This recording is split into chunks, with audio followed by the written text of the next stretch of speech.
Lots of stuff coming out of President Trump's face. Yeah, lots of stuff. And most of it isn't very good. Plus, some staffing chaos over at the White House. We'll talk about all of these things and more. I'm Ben Shapiro. This is The Ben Shapiro Show.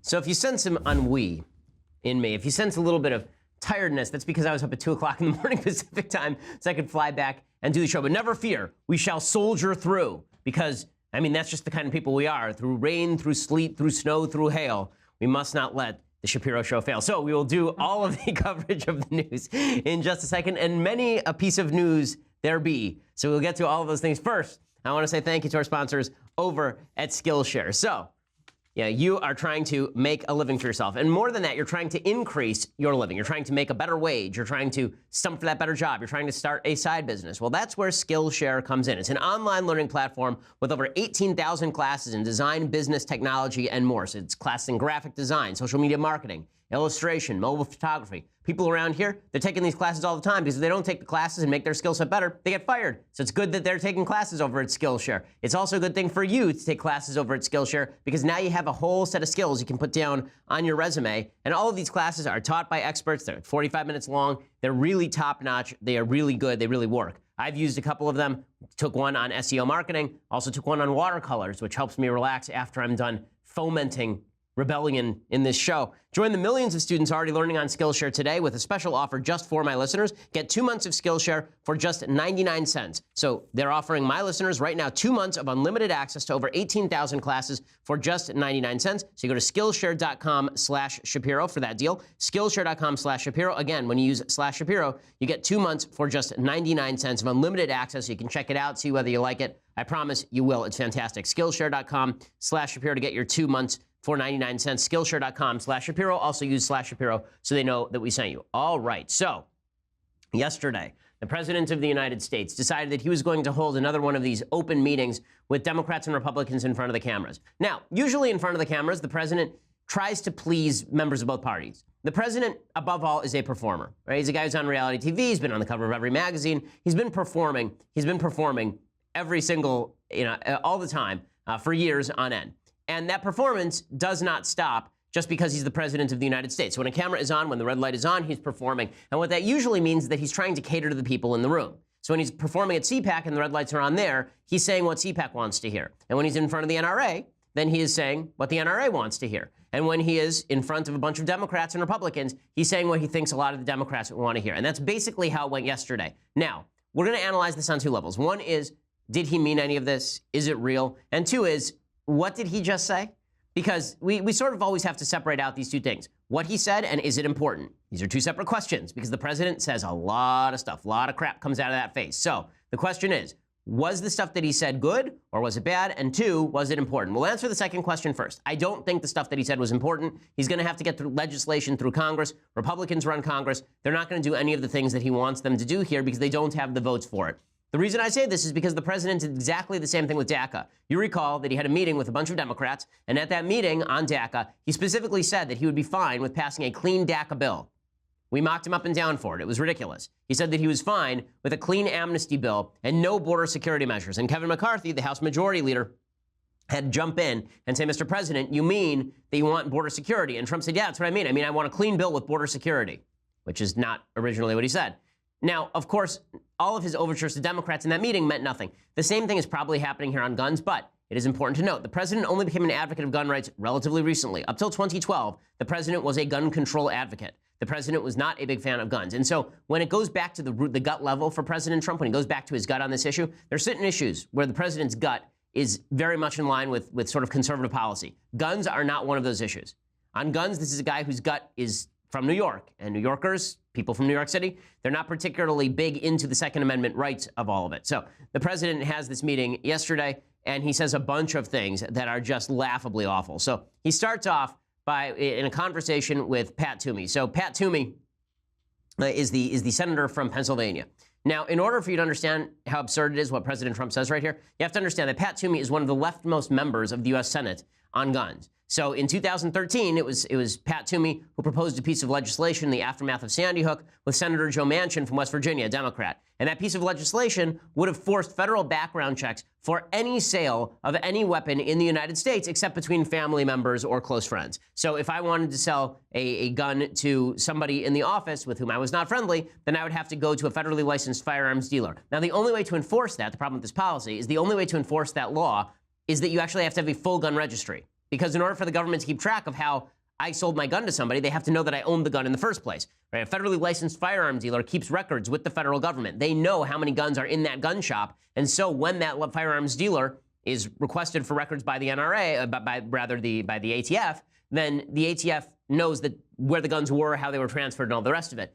That would have set up a gun registry in the United States. Gun registries are a really troubling concept. You really don't want the government knowing who has a gun and where, because it's none of the government's business. There are two purposes to the Second Amendment. One is self-defense, in which case you don't really care about the government knowing you have a gun. And the second is being free of government tyranny. And in that case, you really don't want the government to know who has how many guns and where. And obviously, there's a certain amount of knowledge the government has with regard to federally licensed firearms dealers, but having a full gun registry is not quite the same thing as all that. The government would have to come into your house and check every so often. The government would have to figure out whether you were telling the truth. The government could theoretically charge you with perjury for lying on federal forms if you did not fill out the forms properly in these hand-to-hand transfers. In any case, the Manchin-Toomey bill went down to defeat. It got 54 votes in the Senate. It could not hit 60. But Toomey, who had proposed it, was bucking the NRA when he proposed that. So Toomey, actually, his NRA rating was demoted from an A to a C. And it was demoted from an A to a C. Not only was it demoted from an A to a C, in 2014, the NRA declined to endorse Toomey. So they had endorsed Toomey in his last senatorial race, and then they unendorsed Toomey in 2008. So that's how seriously the NRA took all of this, and that's how much at odds Toomey was with the NRA. Well, Trump, because he always wants to be the guy saying the brashest thing in the room, he starts ripping into Toomey for some reason and suggesting that Toomey is a tool of the NRA, which is just idiotic. It doesn't make sense that I have to wait till I'm 21 to get a handgun, but I can get this weapon at 18. I don't know. So I was just curious as to what you did in your bill. We didn't address it, Mr. President. Look, I think you know why? Because you're afraid of the NRA, right? No, an issue. No, the NRA 5 years ago. Yeah, it's a big issue right now. A lot of people look at all the staffers. Even Manchin is going, he's not afraid of the NRA. He and I partnered on the legislation. What the hell are you talking about? But Trump is accusing Toomey of being afraid of the NRA, which is just great press for the NRA, considering the entire Democratic Party and the media have been claiming that the real reason Republicans are pro-gun is because they're afraid of the NRA. So well done, Mr. President, for doubling down on that idiotic message. Then the president went even further, and that's the clip we're about to show you where Dianne Feinstein jumps for joy. Amy Klobuchar, who's the senator from Minnesota, she suggests that they add an assault weapons ban to Manchin-Toomey. So not only would there be a full gun registry, now you would not be able to buy an assault weapon, meaning any rifle in the United States that has a couple of features added to it, like a pistol grip and a certain type of barrel, for example, or a sight. If you added those things, if the gun looks scary, it's an assault weapon. Republicans have opposed this forever. Amy Klobuchar says, why don't we do it? And Trump immediately says, yeah, let's wrap that up into an even bigger gun control package. And watch Dianne Feinstein's reaction. Dianne Feinstein is 84 years old, but suddenly she's a little girl again. Dianne Feinstein, she's been my senator virtually my entire life. She's been senator here since I was 10 years old, Dianne Feinstein, or 9 years old. I have never seen Dianne Feinstein smile, ever, not once on tape. Like there's this myth that once Dianne Feinstein smiled and a rainbow came out. Like she's not a big laugher and a big smiler. Okay, watch as she turns into a small child clapping for glee, like my kids when I give them chocolate when Trump says this about assault weapons. It's really amazing. Just doing something on this background check issue and using that as a base, and then I would like to add some of these other things we've talked about, I think would make a major difference. So if you could add that to this bill, that would be great, Diane. If you could add what you have also, and I think you can, into the bill. Yeah. So Joe, are you ready? Can you do that? Joe, can you do that? Pat, can you add some of the things? You're not going to agree with it. If you help. Well, no, I'll help, but can you add what Amy and what Diane have? Can we add them in? And I know you can add what John I has. have another.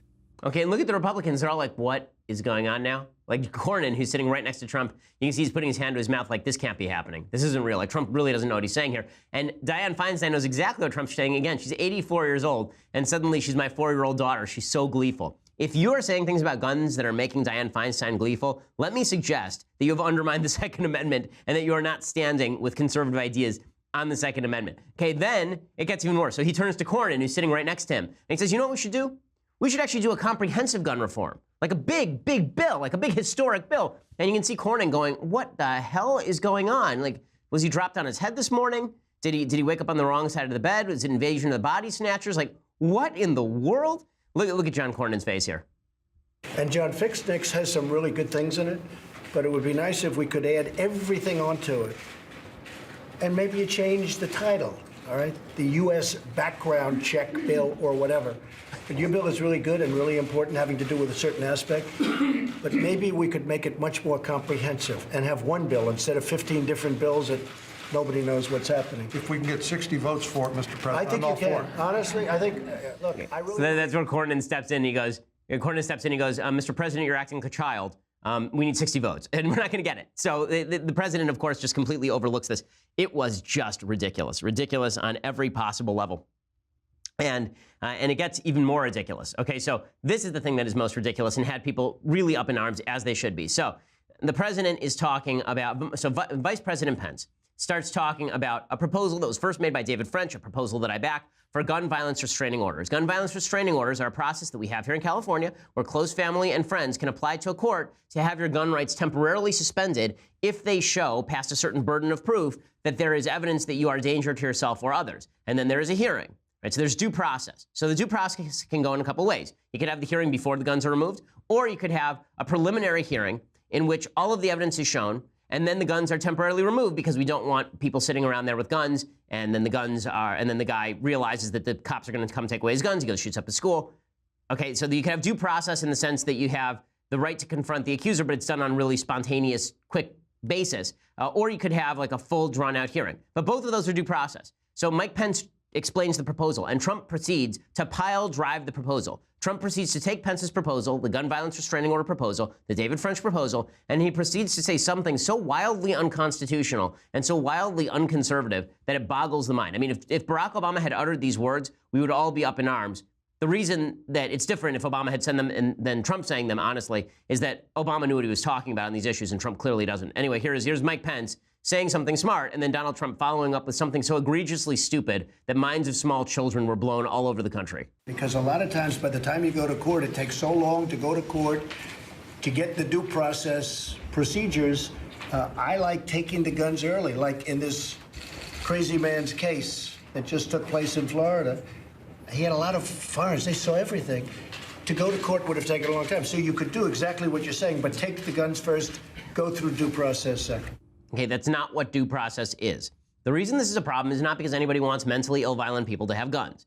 Nobody wants that. But it is astonishing to me that the same people on the left who are afraid of Trump becoming an authoritarian are sitting there laughing with glee when the President of the United States says somebody applies to have somebody else's gun rights taken away, and we should all just shrug. I mean, honestly, that's what the President of the United States says right there. The President of the United States just said that you should be able to go into the police, should be able to go into your house. I should be able to go to the cops and say to them, my next door neighbor's crazy, and not show any evidence, right? There's no due process. I just call up and I say, tip, next door neighbor's crazy. And the cops go and take that guy's guns and maybe arrest him, right? And then later comes the due process. We fought an entire revolution to prohibit this sort of thing.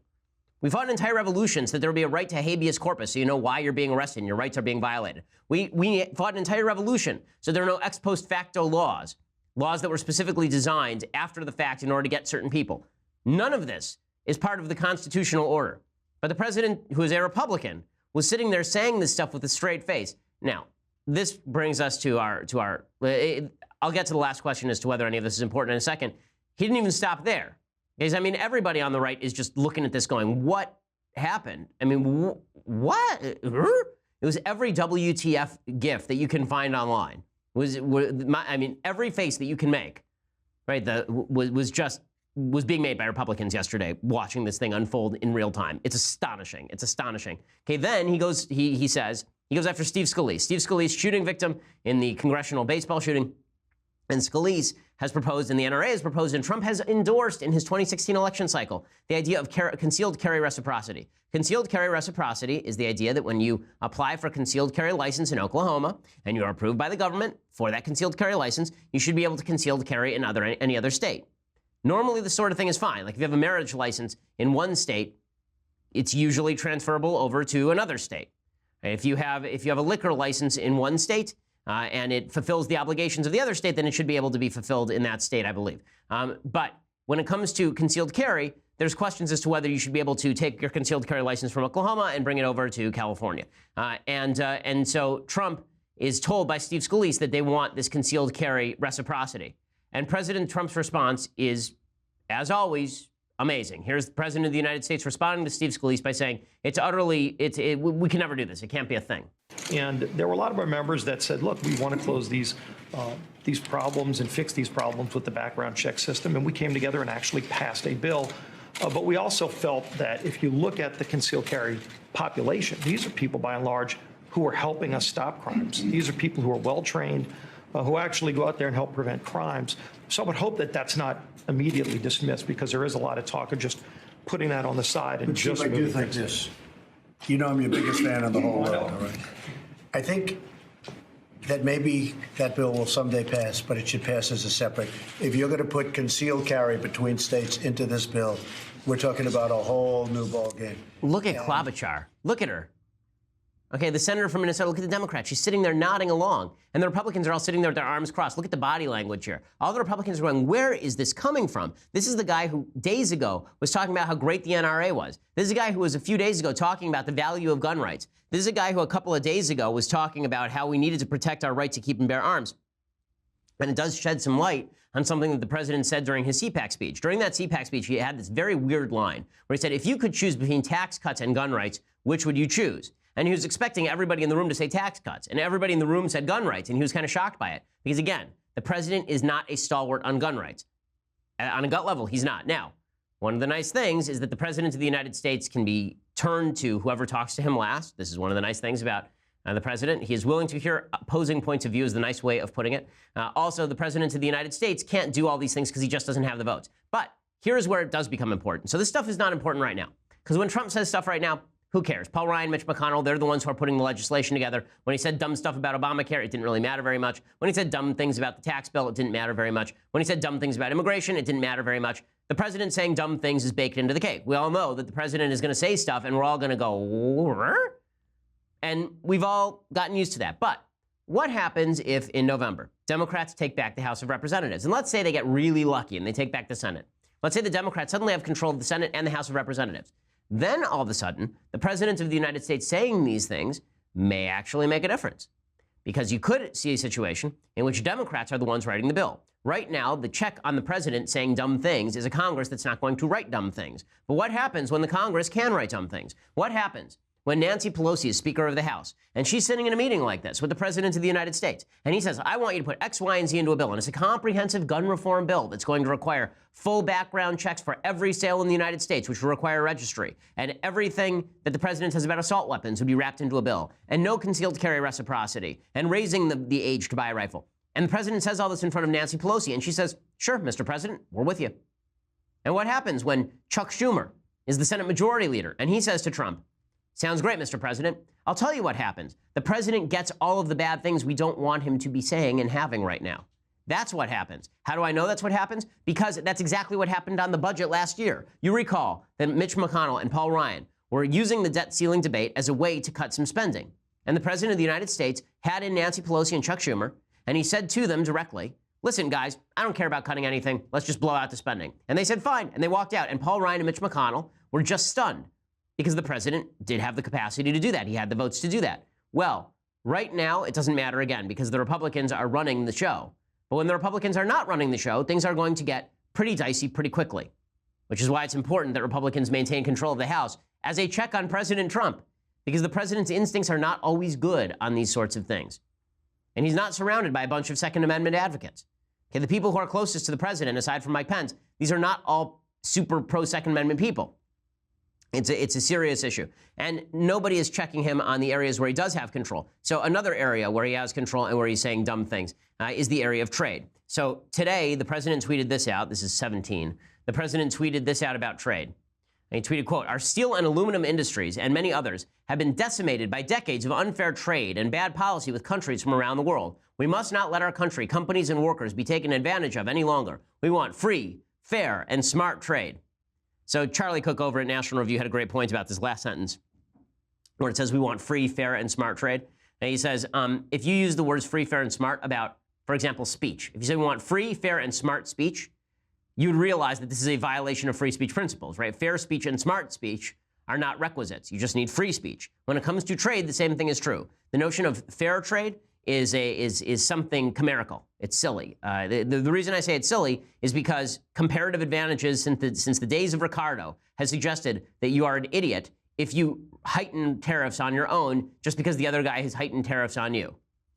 As I'm constantly saying, let's say that you are in the business of building shelves at the local grocery store and they stop using you, right? They've essentially set up a tariff on you. They don't use you anymore. Do you stop shopping at that grocery store if they have the lowest prices? Only if you want to get poorer do you do that.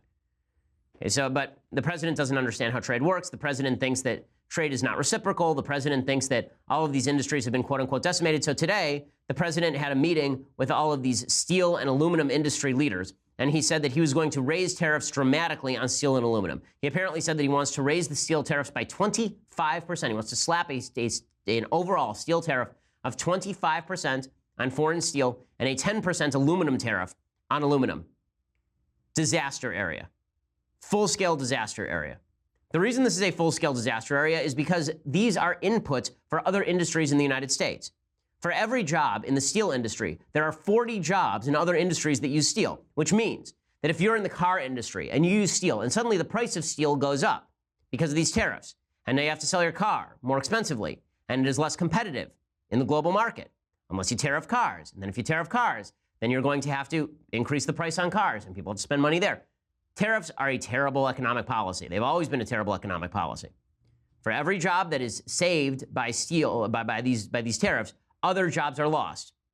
When the Bush tariffs on steel went into effect from 2001 to 2004, it was about 21 months. When those tariffs were in effect, the United States lost approximately 200,000 jobs by studies. And not only that, the economy suffered overall because of that.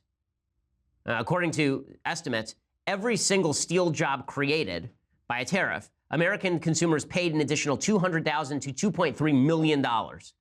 That's how much it costs to preserve a steel job. And that's what's happening here. Remember, there are industries in the United States, like the beer industry uses aluminum to make its cans. Anheuser-Busch came out today. They said this is idiotic. You just raised the price of beer on everybody who wants to buy Anheuser-Busch beer. You want to buy a Miller Lite? Well, now you are going to be paying a higher price for that watered-down beer. And this is not good policy.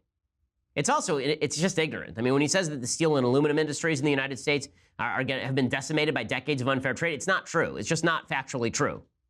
In 2016, the steel industry actually did really well, thanks to dramatically increased car sales. Nucor is the nation's leading steel manufacturer. They did $16 billion in sales that year. Last year, its net earnings increased 65% over 2016.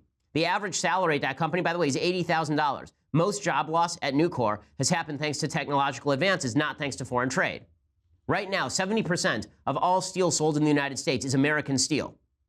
As for the argument that we need steel tariffs in order to protect the capacity of our military to have steel to use for its weaponry, that's like 3% of all the steel production in the United States would have to be used for a full-scale military mobilization in the United States. It's just not true either. By the way, it's not just Nucor, which their stock price in 2000 was $12. Today it's $65, so obviously they're not doing that badly. U.S. Steel boomed in 2017. In Q4 of 2016, net earnings were $47 million, but by Q4 of 2017, net earnings were $136 million. They had a massive boom last year. Steel Dynamics showed an operating income of $1.1 billion last year. As for America's production of raw steel, we're producing about the same amount of raw steel that we were producing in 1980. It's been pretty consistent for the last 3.5 decades. Almost 4 decades. Cato Institute trade lawyer Scott Lincecum points out, again, that U.S. steel production rose 5% last year. There are already 160 duties on steel imports, and if you think this is just a way to screw China because China is dumping its cheap steel on us, nonsense. China ranks 11th in steel importation into the United States.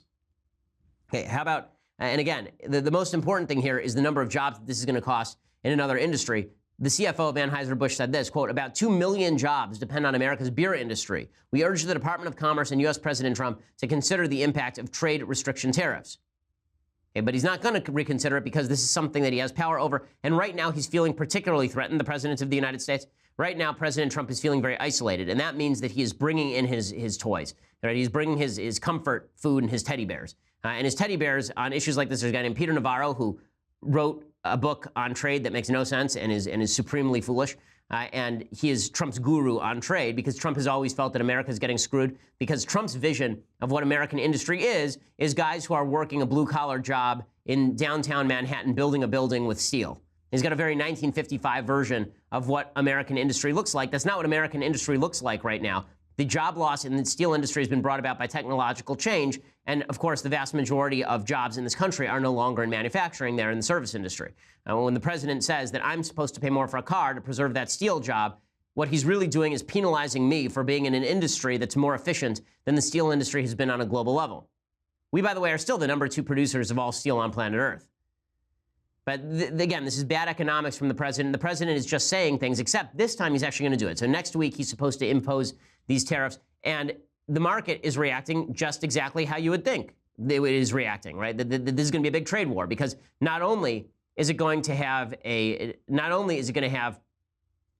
significant impact on the steel industry and industries that are fed by steel in the United States, it's going to have impact on other industries because other countries are going to raise their tariffs on us in retaliation. They shouldn't, but they will in an attempt to back us down. Right? They're going to now raise their own tariffs. So today, as of this point, the stock market has been dropping pretty precipitously. It has tumbled 600 points over the tariff talks. So it finally stabilized after a really bad month. February was a crappy month for the stock market. Today, the Dow Jones Industrial Average is down 490 points to this point. And it's taken a big dip. That's after it took a bunch of huge dips last month. So well done, President Trump. Just by you announcing these tariffs, you sunk the stock market 500 points. It won't end there, by the way. There's still a lot of doubt as to whether this actually gets imposed because, again, Trump says so many things. But it is not true that, the president of the United States saying these things does have an impact if he ends up imposing them. So this is why I say on gun policy, I think people are cutting him a lot of slack because they don't think it's actually going to happen. But when it comes to trade policy, the president does have the unilateral authority to raise tariffs this way. And this could be a full-scale disaster for the economy. It could be a real disaster for a number of industries, especially if he decides that he is going to go to trade war with every country that slaps tariffs on us, because you could see this escalating. You could see Trump saying, we're going to put the steel tariff, the aluminum tariff, and then you could see France saying to us, well, if you're going to do that to us, we're going to put tariffs on not just steel and aluminum, we're going to put tariffs on all your other goods too. And then Trump says, well, screw you, I'll put tariffs on our goods, we're stronger than you. This zero-sum version of economics is just ignorant. It doesn't make any sense at all. And it's very frustrating to watch a Republican president do it, because it's very dumb. Now, again, one of the reasons I think this is happening is because the president obviously feels isolated. The president feels like a lot of his favorite people have been marginalized in the last couple of weeks. So over the last week, the Josh Erfel, who is the comms director for Jared Kushner, has been marginalized. Kushner himself has been marginalized a little bit, as I said, by the revocation of his interim top secret security status. There's a story today in the New York Times that's very damaging to Kushner about his family business receiving loans after he held meetings with business people. So according to the New York Times, early last year, a private equity billionaire started paying regular visits to the White House. Joshua Harris, a founder of Apollo Global Management, was advising Trump administration officials on infrastructure policy. During that period, he met on multiple occasions with Jared Kushner, President Trump's son-in-law and senior advisors. Among other things, the two men discussed a possible White House job for Harris. The job never materialized, but in November, Apollo lent $184 million to Kushner's family real estate firm, Kushner Companies. The loan was to refinance the mortgage on a Chicago skyscraper. This is one of their bigger deals. It's triple the average size of their property loan. It's one of the largest loans Kushner Company received last year. An even larger loan came from Citigroup, which lent the firm and one of its partners $325 million to help finance a group of office buildings in Brooklyn. That loan was made in spring of 2017, right after Kushner met in the White House with Citigroup's chief executive, Michael Corbett. According to people briefed on the meeting, the two men talked about financial and trade policy and did not discuss Kushner's family business. This is one of the problems with having people in the White House who are deeply connected to their businesses still. And it's one of the reasons why his interim security clearance has not been granted at this point, is because of these business connections. And this is not good. This is not good. If this were happening under Hillary, it would not be good. It's happening under Trump, and it's not good. It doesn't matter whether you like the people who are talking about personally. It doesn't matter if you like the policies they're espousing. The media obviously have an agenda, which is to knock Kushner off the hill. Right now, they want to see chaos inside the Trump administration, but so they're holding this. But that's not something that Kushner should have been doing. If Trump wanted him to have meetings with Citigroup and financial leaders, then Kushner should have basically become disassociated in entirety from all of the Kushner companies. That apparently has not happened. So Kushner has been marginalized, and now Hope Hicks is gone. So Hope Hicks was his comfort blanket. Hope Hicks, who started off as a runway model, who joined Trump in 2016. She was part of Ivanka's team. She was his top aide, and she's now 29 and one of the best liked people in the White House. Everybody I know in the White House who knows Hope Hicks says that she's a wonderful person. Well, she was, according to CNN, excoriated by the president because a couple of days ago, she went in front of Congress and she was asked whether she'd ever had to lie on behalf of the president. She said, well, she told some white lies, like about audience size, like crowd size. And that apparently ticked off Trump, according to CNN. And supposedly Trump yelled at her, and then Hope Hicks quit. That's the CNN story. Now, the New York Times says that she's been preparing for weeks to leave. That's not a giant shock. People in the White House are routinely talking about leaving because it's a very chaotic place, a very high-stress job. There's a lot of turnover at any White House, but particularly in a White House that's run from the top this way. So Hope Hicks leaving has some impact on the administration. I'll explain what impact it has and what it means for Trump in just a second, but you're going to have to go over to Daily Wire and subscribe for the rest of it. So for $9.99 a month, you can get your subscription to the Daily Wire. That means you get the rest of this show live, the Andrew Klavan show live, the Michael Knowles show live. You get to be part of my mailbag, which is happening tomorrow. So now's a great day to subscribe so you can ask all the questions that your little heart desires and make your life that much better. Also, if you want the annual subscription, finally, here in my hands, I have it. The greatest tumbler in the history of mankind. I'm back in LA, and I can feel the warmth and the energy surging through me as I hold this, the best beverage vessel of all time. You can hold it too. You can get one that's just like this. You can't have mine. This is mine. But you can have your own for $99 a year when you get the annual subscription. Or if you just want to listen later, go over to iTunes, SoundCloud, YouTube. Please go over there and subscribe. Please leave us a review. It always helps us. We are the largest, fastest growing conservative podcast in the nation.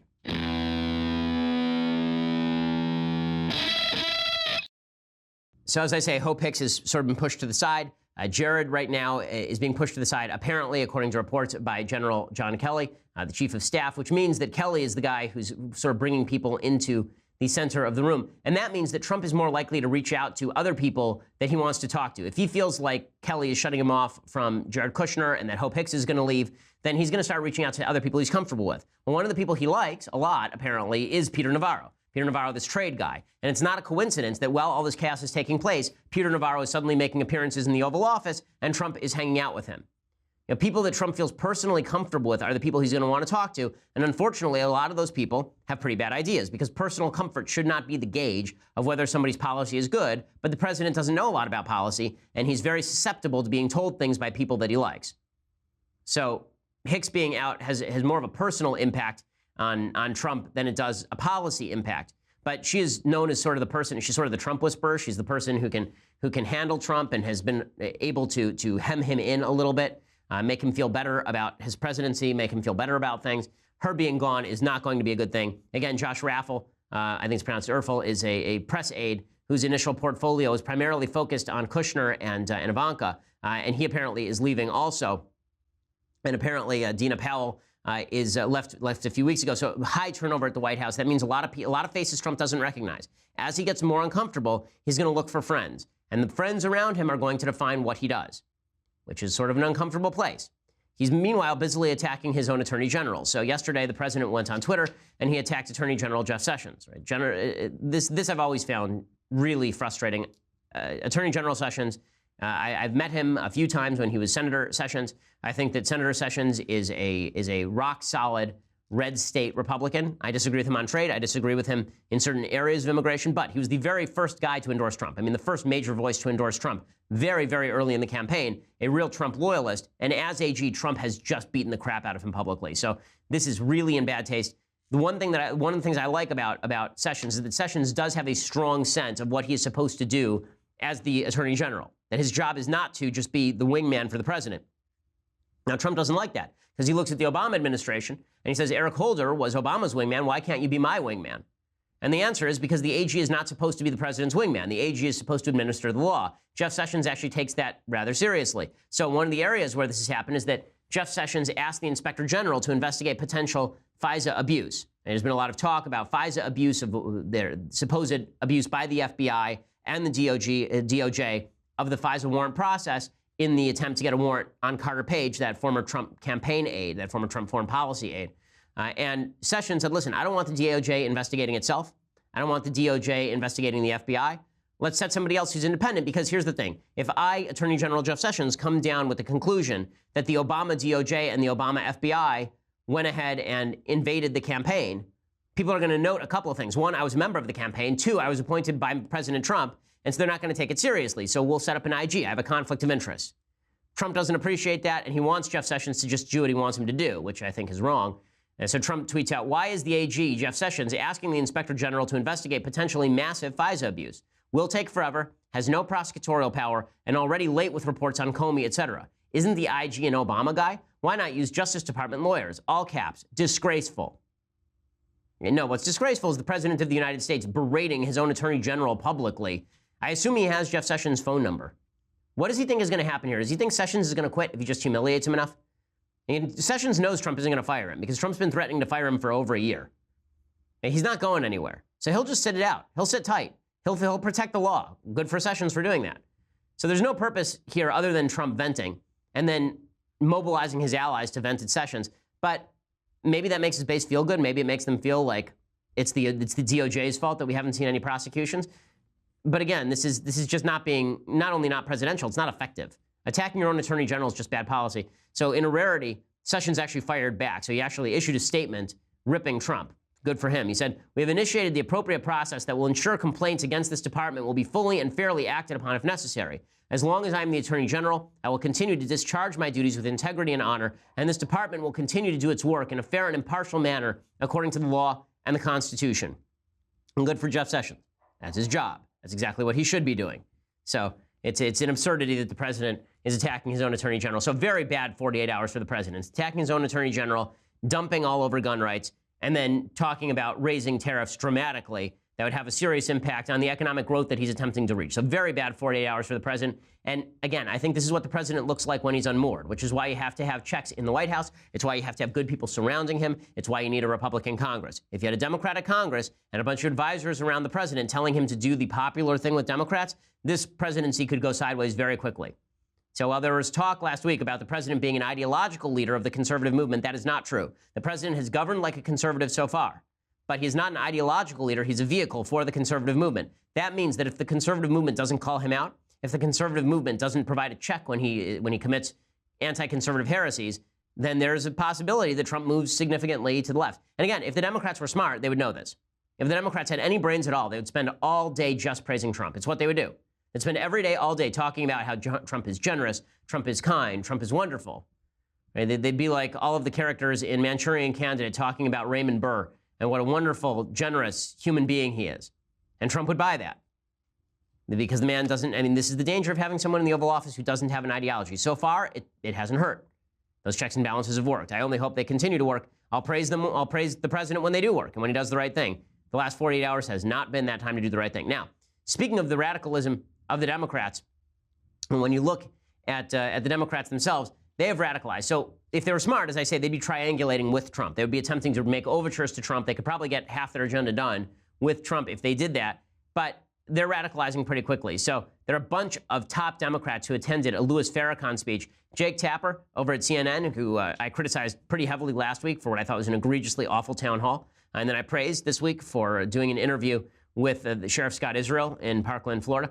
He did a tweet storm yesterday that I think is quite good, where he attacked Democrats who attended Louis Farrakhan's speech. It is an amazing thing that the mainstream media think it utterly not worthy of note that Louis Farrakhan, an open anti-Semite, an open racist, and a generalized piece of crap, that this guy is treated as a celebrity by so many top-level Democrats, including Democrats in the Congressional Black Caucus.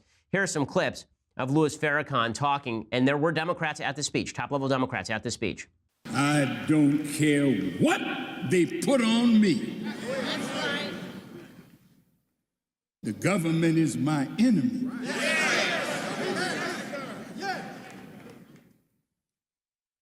The powerful Jews are my enemy.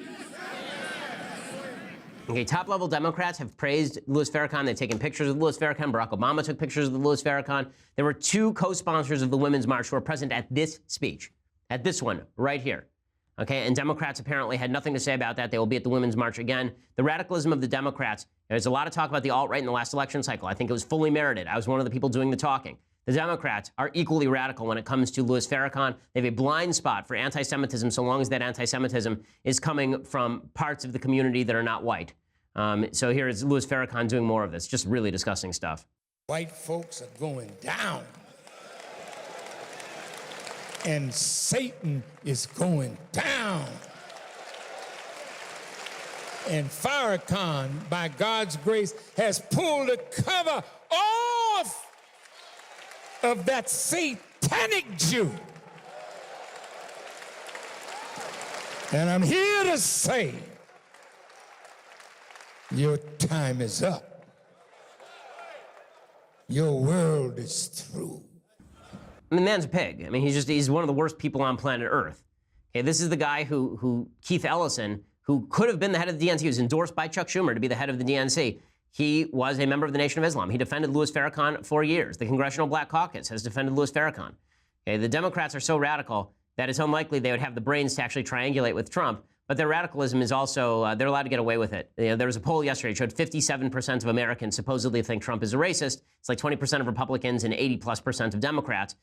Okay, how many people think that Louis Farrakhan is a racist and therefore the people who associate with him are racist? The reason that people think that Trump is a racist is because of the associations with the alt-right during the last campaign and some of the comments that he's made. Well, if you're going to hold a standard, that standard has to be held on both sides. I don't see a lot of people in the media doing it.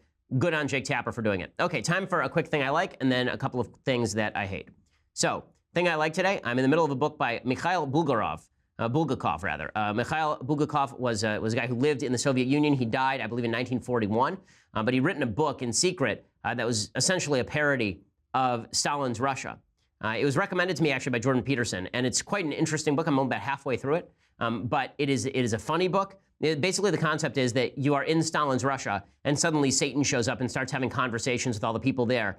And simultaneously, there's a retelling of the story of Jesus, not along biblical lines, but with parallels to what's going on in the Soviet Union. It's an interesting book. It's a well-written book. It's a funny book. As I say, I'm about halfway through it. I look forward to giving you my full analysis of it when I finish the book. But Jordan has good taste in literature. So whatever Jordan recommends on literature, I'm always apt to read. Okay, time for a couple of things that I hate. All right, so let's begin with a flashback. So in the 2012 election cycle, you will remember that the president of the United States at that point said that the 1980s had called and wanted their foreign policy back because Mitt Romney said Russia was a geopolitical threat. And the 1980s are now calling to ask for their foreign policy back. Okay, and then Vladimir Putin today announced that he had developed invincible nuclear weapons that can hit anywhere in the world and cannot be stopped by missile defense systems. So while the president of the United States, Obama, was sleeping on Russia, Russia not only interfered in our election, they also were building these weapons. Now, President Trump has been a lot harsher on Russia. He should be even harsher than that. But again, Democrats don't have a lot of ground to stand on when they talk about the Russian threat and then talk about how terrible Trump is on Russia. Okay, other things that I hate. So Chuck Schumer, I talked about the radicalism of the Democrats on race. Chuck Schumer demonstrated it full scale yesterday. So he was talking on the floor of the Senate about a judicial nominee that President Trump had put forward, and he issues just a blatantly racist statement, and everybody overlooks it because it's racism against white people. The nomination of Marvin Quattlebaum speaks to the overall lack of diversity in President Trump's selections for the federal judiciary. Mr. Quattlebaum replaces not one, but two scuttled Obama nominees who were African American. It's long past time that the judiciary starts looking a lot more like the America it represents. Having a diversity of views and experience on the federal bench is necessary for the equal administration of justice. I'll be voting no on the Quattlebaum nomination.